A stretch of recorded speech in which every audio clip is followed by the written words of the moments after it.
The Academy Council Chamber was an imposing space designed to intimidate anyone who stood before it. 7 council members sat on an elevated platform, each representing a different major species in the Galactic Federation. Una stood alone in the center of the floor, looking up at beings who collectively held the power to end her education and send her back to Earth in disgrace. Instructor Velaris stood to the side, his mandibles clicking with barely contained satisfaction as he presented his case. The human has systematically undermined the natural order of predator-prey relations, he declared. She has taught prey species to resist their instincts, to fight instead of flee, to see themselves as equals to predators rather than accepting their proper place. He gestured dramatically toward Una. This ideology is dangerous. It disrupts the careful balance that has maintained galactic peace for millennia.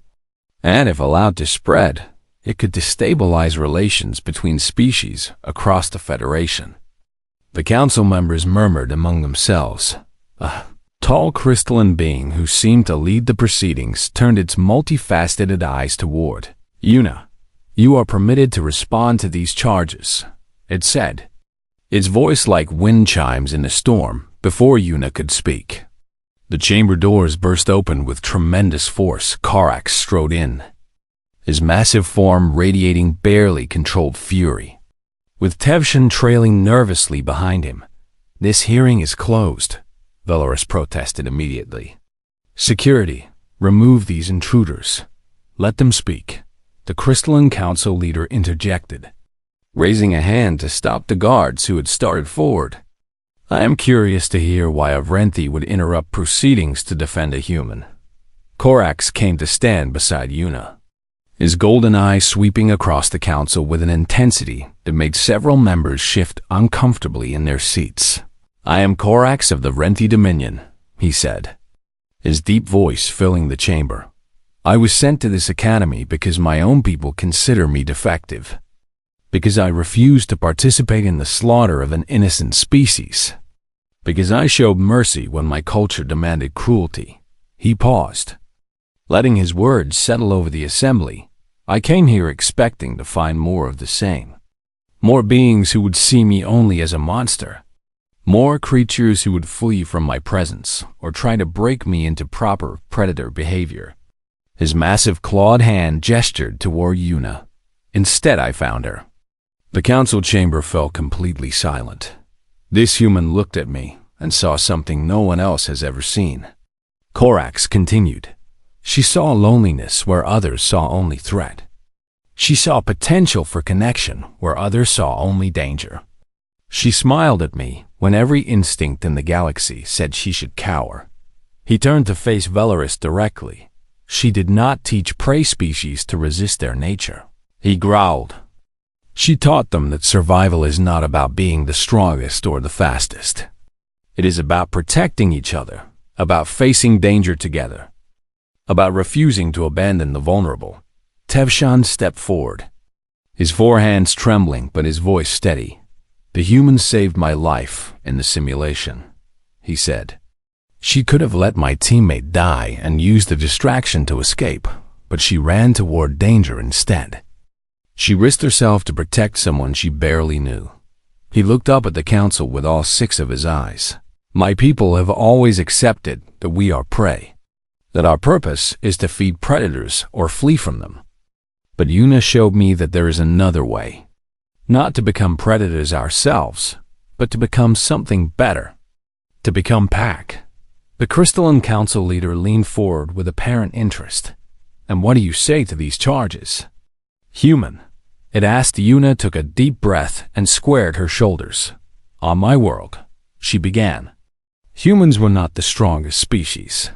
We were not the fastest or the most heavily armored. We did not have the sharpest teeth or the deadliest claws. She looked around the chamber, meeting each council member's eyes in turn. But we survived. We thrived. We eventually dominated our entire planet.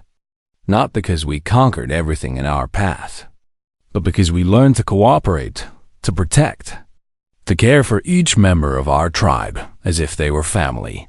Her voice grew stronger as she continued. The measure of strength is not what you can destroy. It is what you choose to protect. The Vrenti sent Korax here because he showed mercy, because he refused to slaughter innocents. And my people would call that the highest form of courage, the truest sign of strength. She pointed at Velaris without looking at him. This instructor believes that the natural order requires the strong to dominate the weak. But the natural order of my world says that the truly strong have a responsibility to defend those who cannot defend themselves.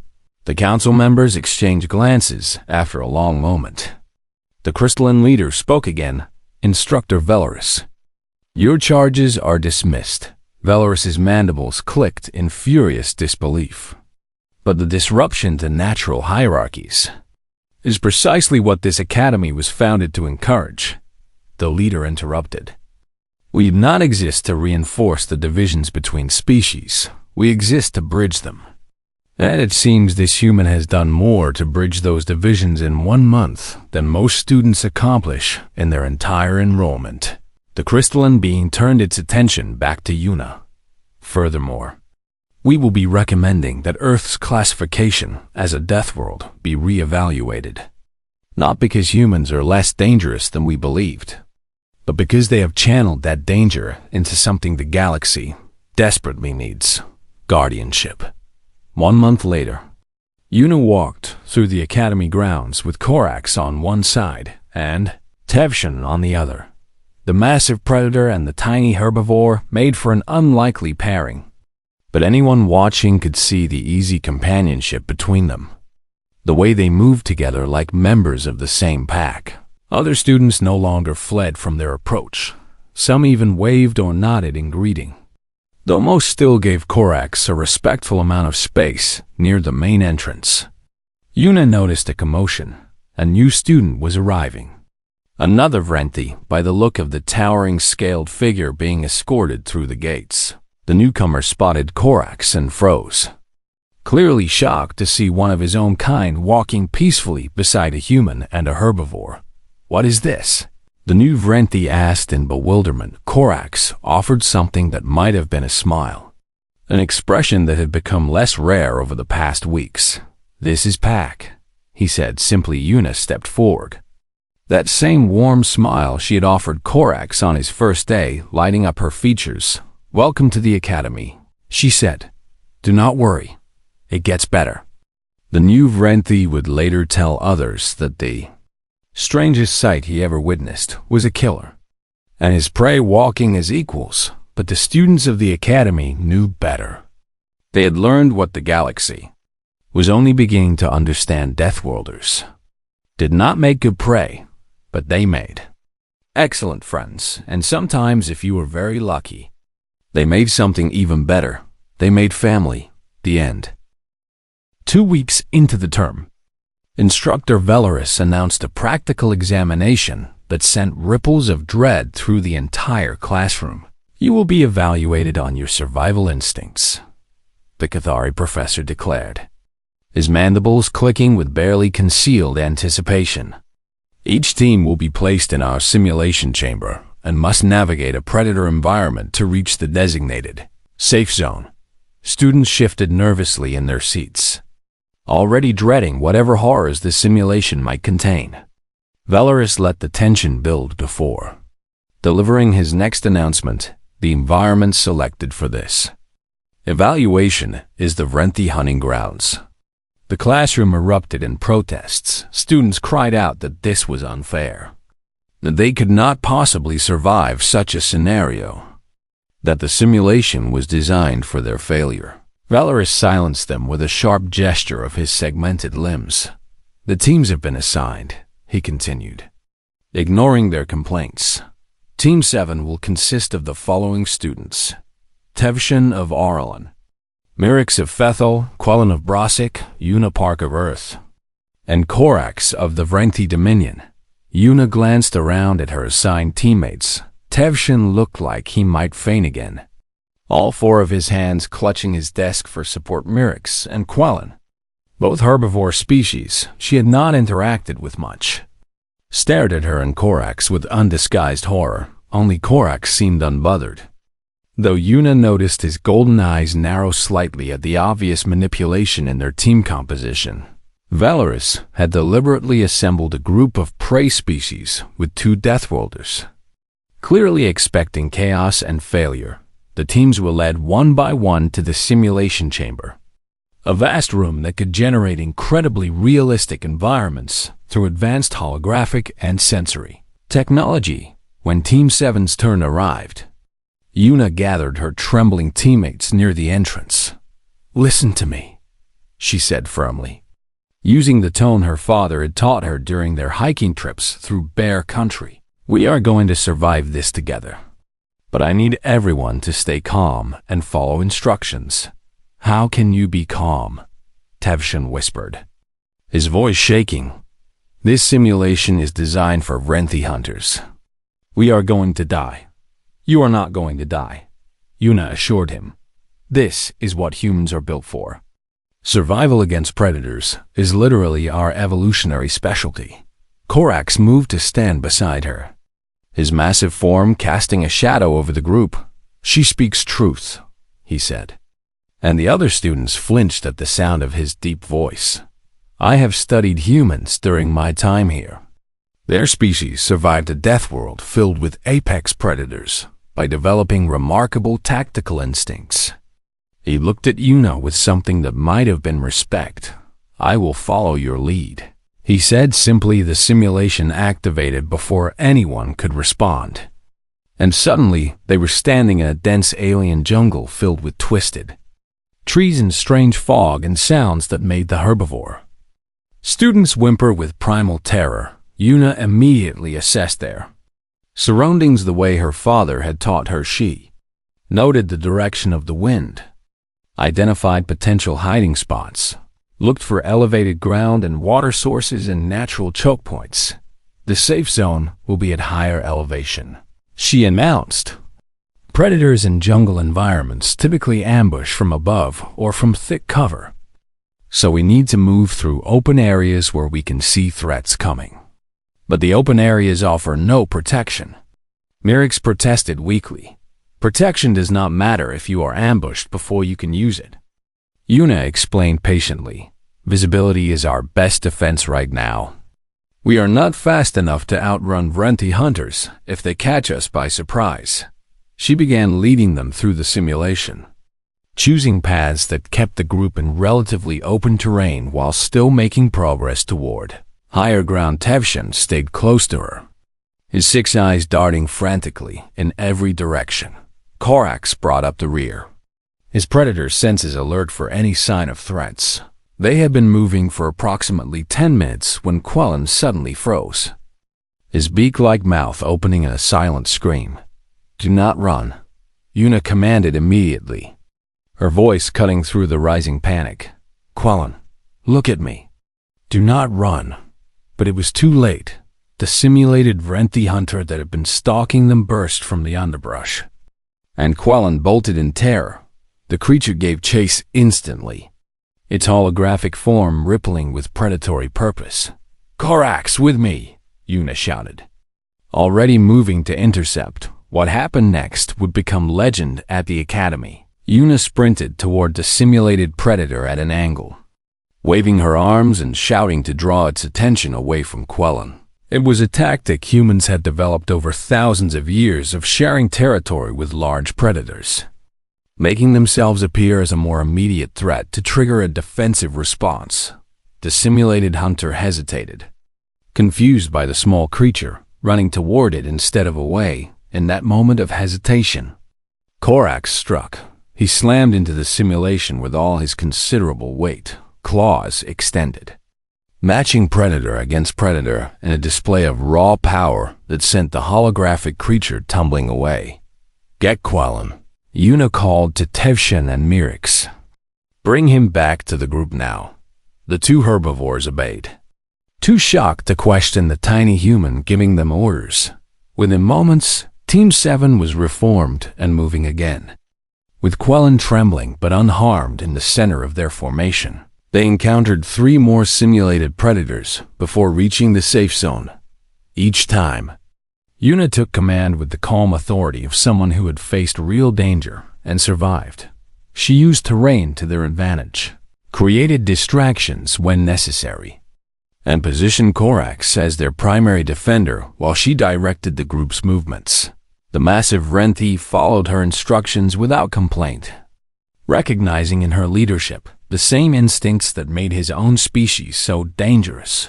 When they finally crossed into the safe zone, the simulation faded around them and they found themselves back in the sterile chamber. A holographic display showed their score, the highest survival rating in Academy history. Instructor Velaris stood at the observation window, his mandibles frozen mid-click, staring at the results with obvious disbelief. This was not supposed to happen. A team of prey species, led by a human, was not supposed to outperform every other group in a Renthi hunting simulation. How did you do that? Tevshin breathed, looking at Yuna with something approaching wonder. Humans are persistence predators, she answered simply. We evolved to hunt by tracking prey across vast distances and outlasting them through endurance. But that same skill set makes us very good at evading other predators too. She glanced at Korax, who was watching her with an expression she could not quite read. We also learned to protect our pack, she added softly. The weak and the young and the vulnerable. Humans evolved to defend those who cannot defend themselves. The other herbivore students stared at her like she had suddenly transformed into something they did not recognize. She was still small, she was still soft and clawless, and apparently fragile, but she had just led them through a nightmare and brought them out safely. On the other side, Korax stepped forward and placed one massive clawed hand on her shoulder, a gesture that would have terrified anyone a few weeks ago, but now felt almost protective. You fought beside me, he said quietly, when the hunter attacked Quellen. You ran toward danger instead of away.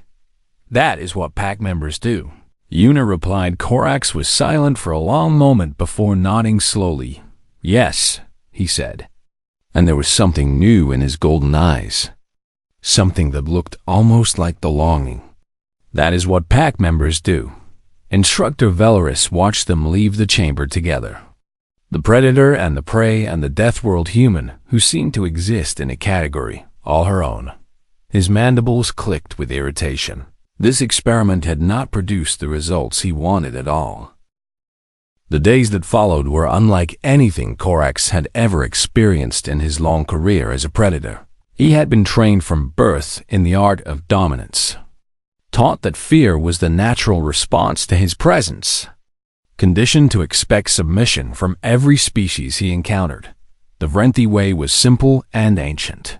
The strong ruled, the weak obeyed, and anyone who failed to recognize their place in this hierarchy was taught through violence.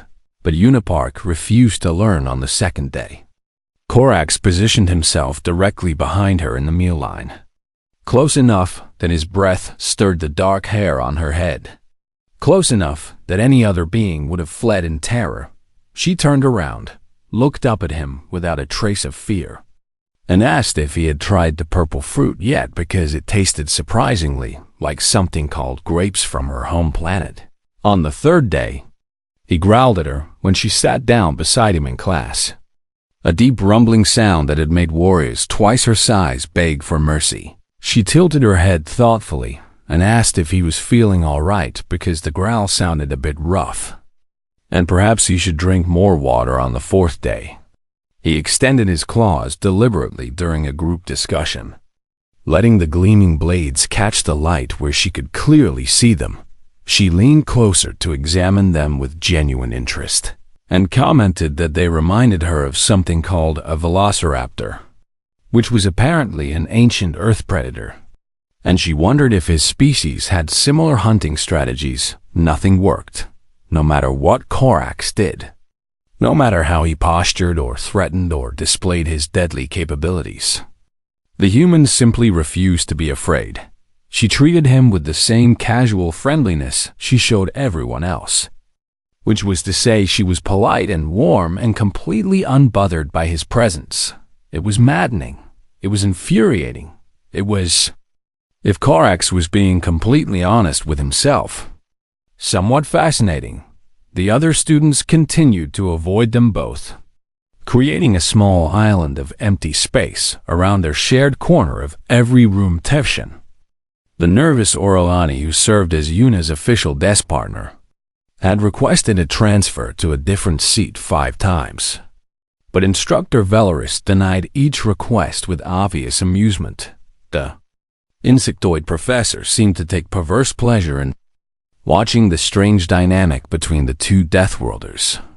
By the end of the first week, Korax found himself studying the human more than he studied his actual coursework. She was so small compared to him, barely reaching his chest when standing, with soft skin that offered no natural protection and blunt fingernails that could not pierce even thin fabric. By every measure the Renti used to evaluate threats, she should have been classified as prey. Yet something about her made that classification feel wrong. He noticed how she moved through spaces with quiet confidence, how her eyes constantly scanned her surroundings in a pattern he recognized from his own hunting instincts, how she positioned herself in rooms with her back to walls and clear sight lines to exits. These were not the behaviors of prey. These were the behaviors of a predator at rest on the 8th day. Korax finally decided to confront the puzzle directly. He waited until the other students had filed out of the classroom after the final lesson, then blocked the doorway before Yuna could leave. She stopped and looked up at him, patient and unafraid, like she had all the time in the universe. "Why do you not fear me?" he demanded, his voice harsh with frustration. "Should I fear you?" she asked calmly. "Every species in the galaxy fears the Renthi," he growled, leaning down until his face was mere inches from hers. "We are the apex predators of known space, the most dangerous beings in existence.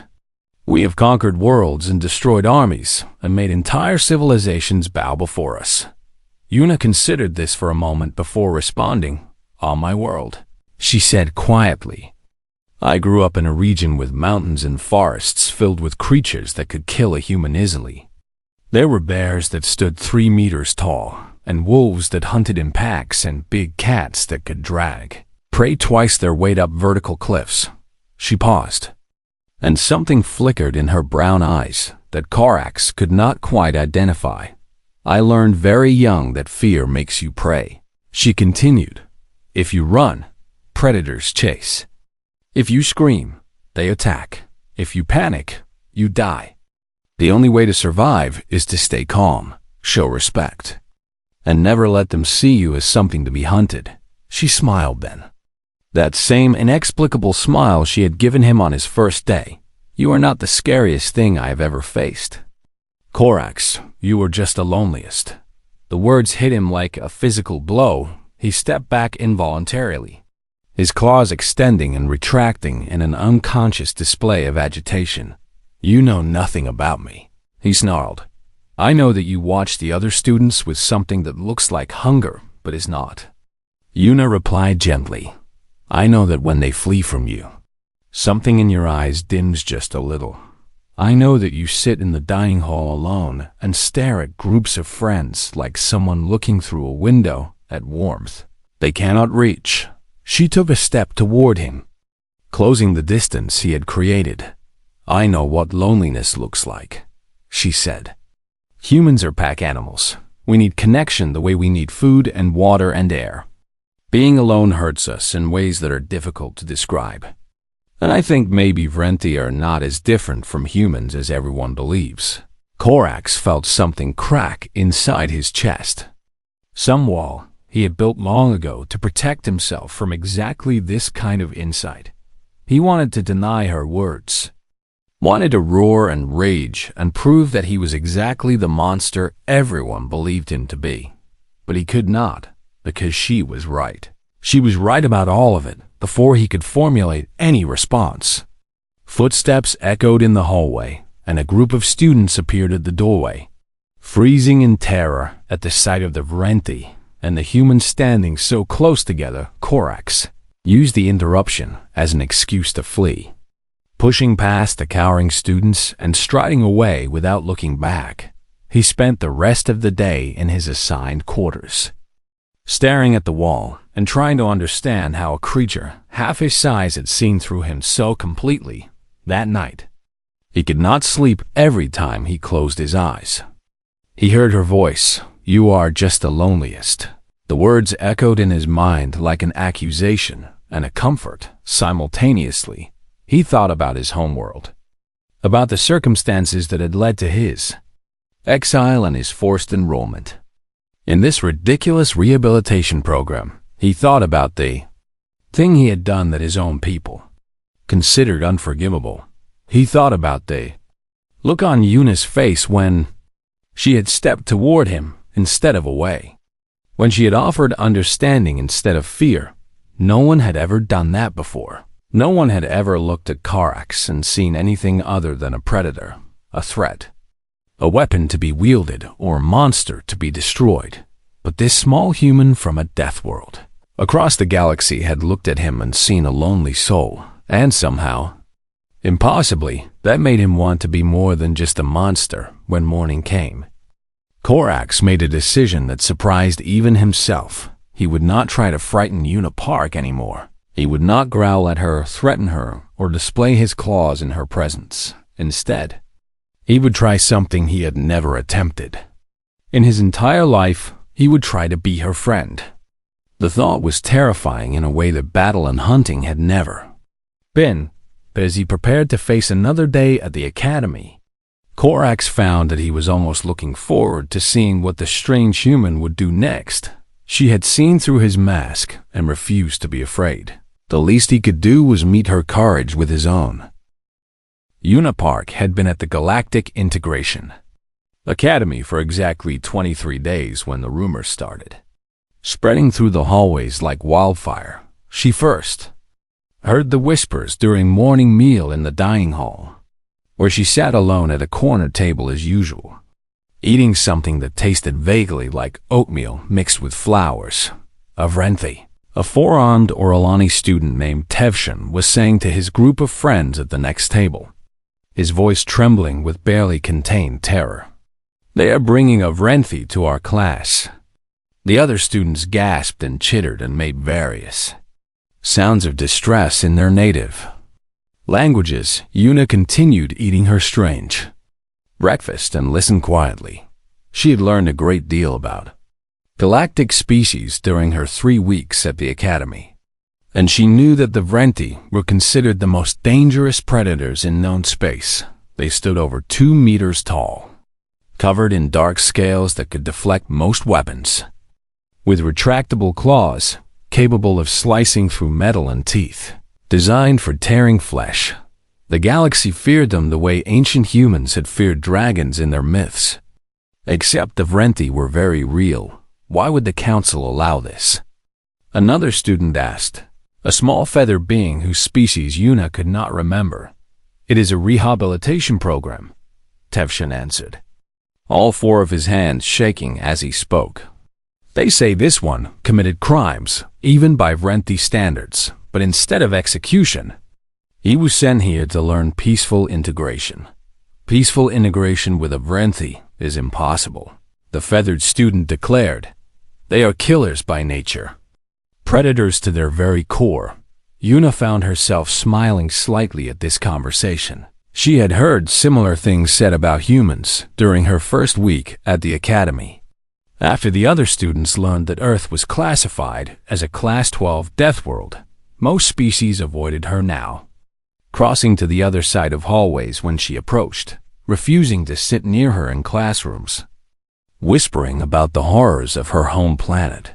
Apparently humans were considered nearly as terrifying as the Vrenti, though for different reasons. Where the Vrenti were apex predators built for killing, humans were persistence hunters who had evolved on a world so hostile that simply surviving there was considered remarkable. Yuna had tried to explain that Earth was actually quite beautiful, with forests and oceans and mountains that took her breath away.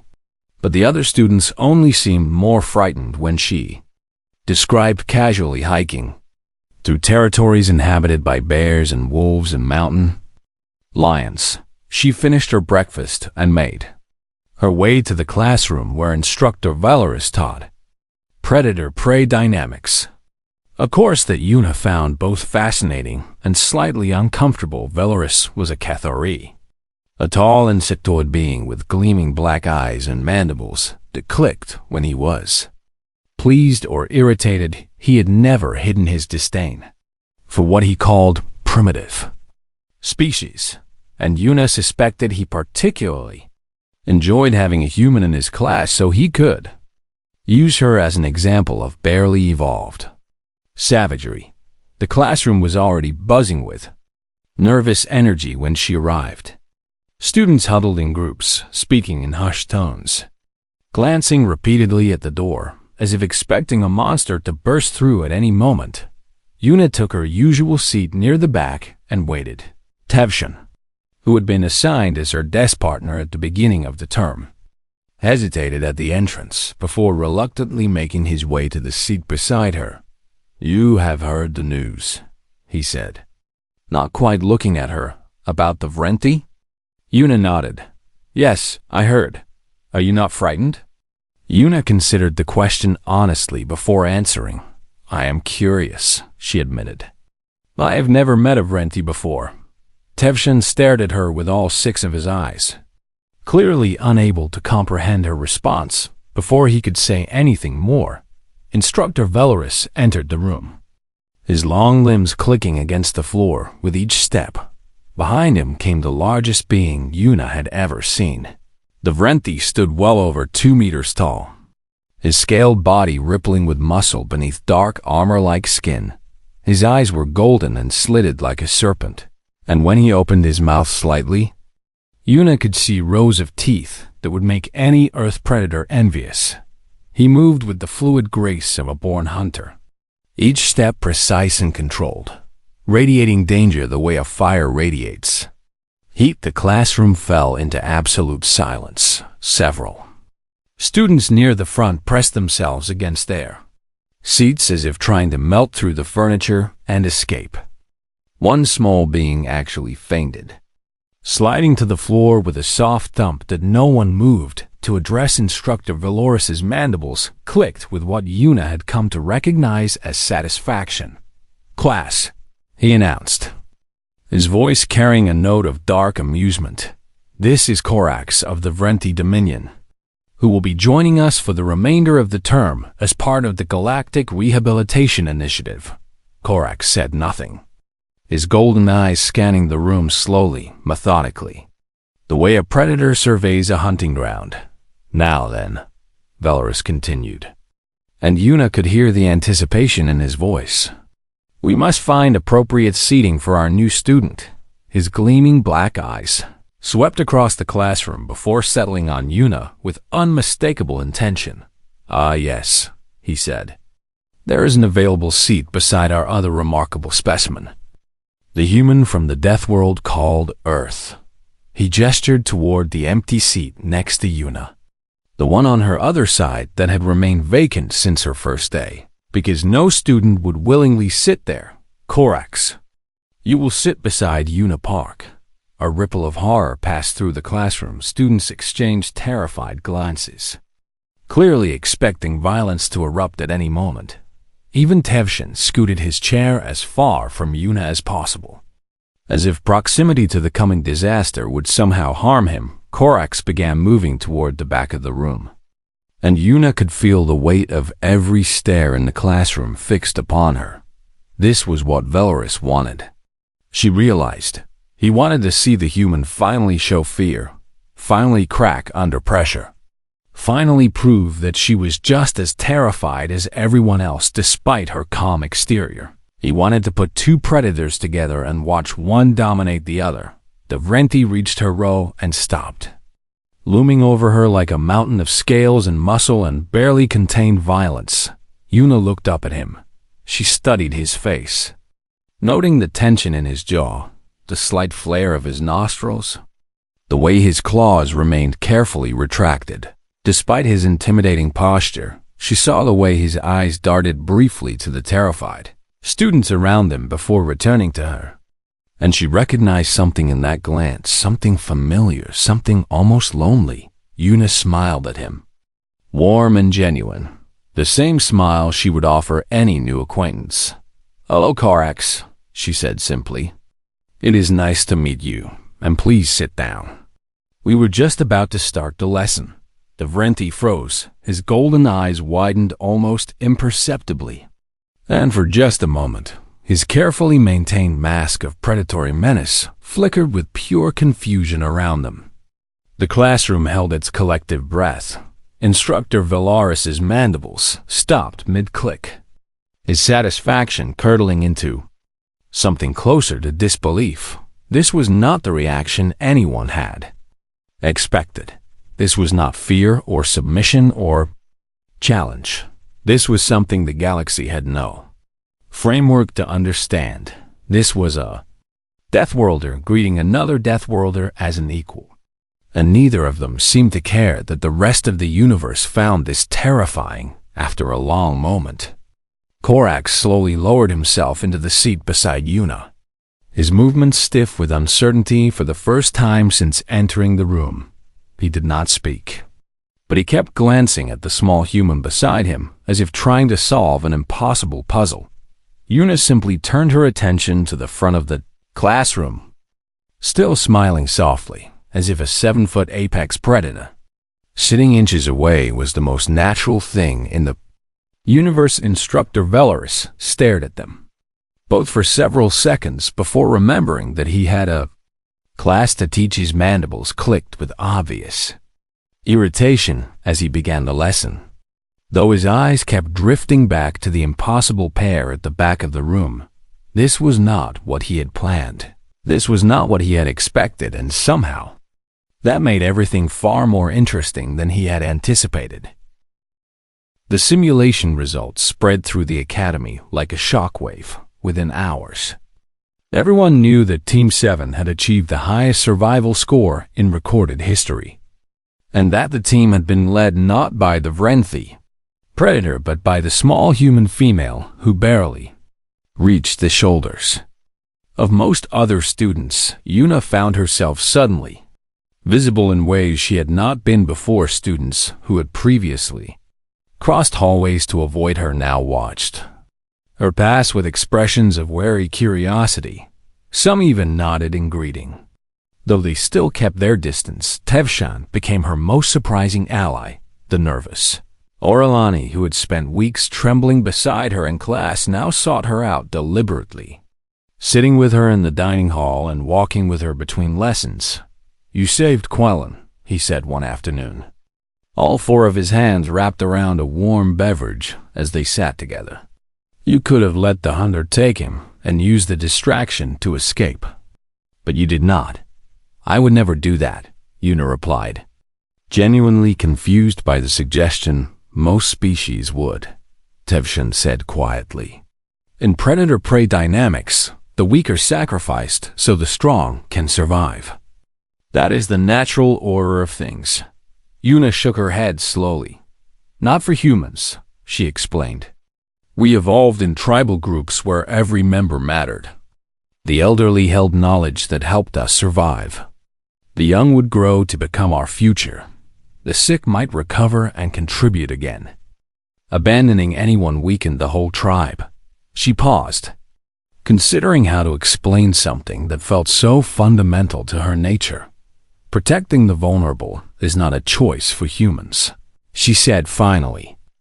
"It is an instinct, as deep as hunger or fear.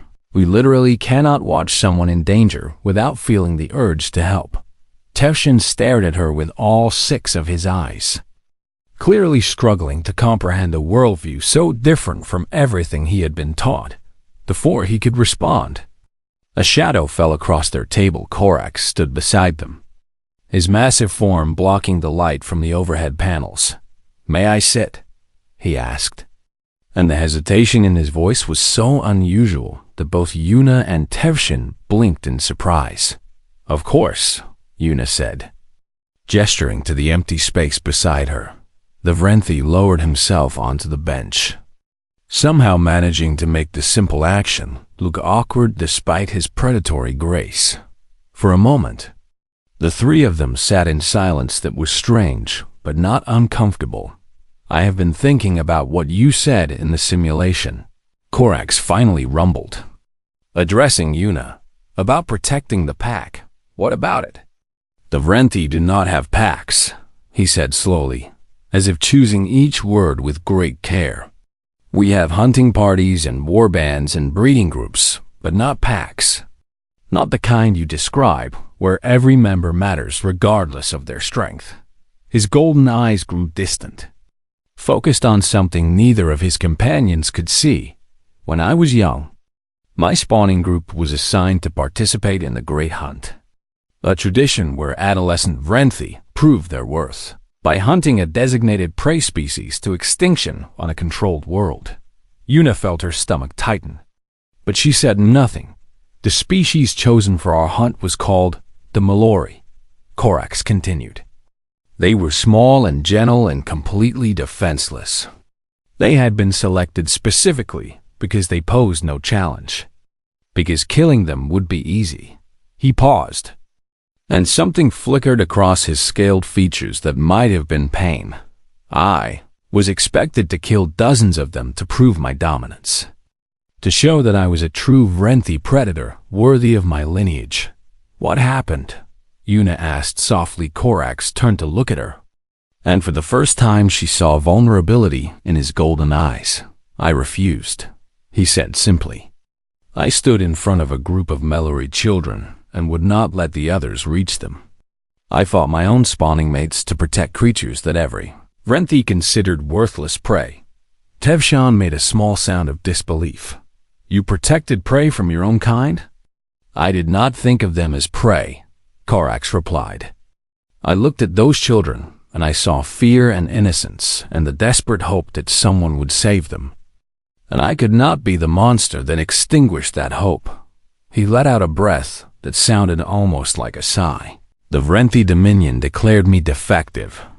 My family disowned me, and rather than execute me for the embarrassment I had caused, they sent me here to be rehabilitated, to learn proper predator behavior from other species." He laughed then, a harsh sound without humor. "Instead, I found another defective creature who runs toward danger and protects the weak and smiles at monsters." Yuna reached out and placed her small hand on his massive clawed one. "You are not defective," she said firmly. "You are exactly what a predator should be. Strong enough to destroy and wise enough to protect. That is not weakness, Korax. That is the highest form of strength." The moment was interrupted by a commotion near the entrance of the dining hall. Instructor Velaris entered flanked by two Academy security officers, his mandibles clicking with satisfied malice as he scanned the room until his gleaming eyes found their table. "Yuna Park of Earth," he announced loudly, ensuring that every student in the hall could hear. "You are summoned before the Academy Council to answer charges of disrupting natural hierarchies and corrupting fellow students with deviant ideologies." The dining hall erupted in whispered confusion.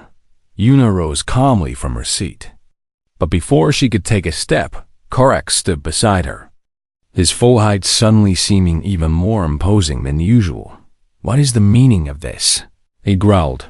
"The charges do not concern you," Velaris replied, though his mandibles clicked nervously at the Vrenthi's aggressive posture.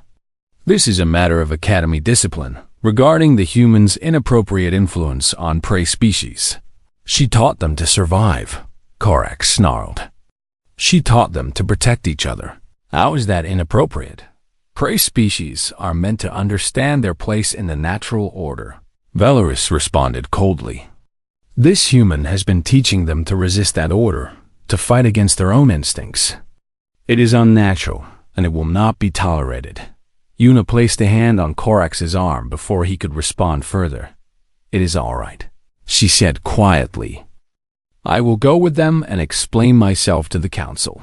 "I will come with you," Korax declared. "You cannot," Velaris interjected quickly. "This is a closed hearing. Only the accused may enter the council chamber.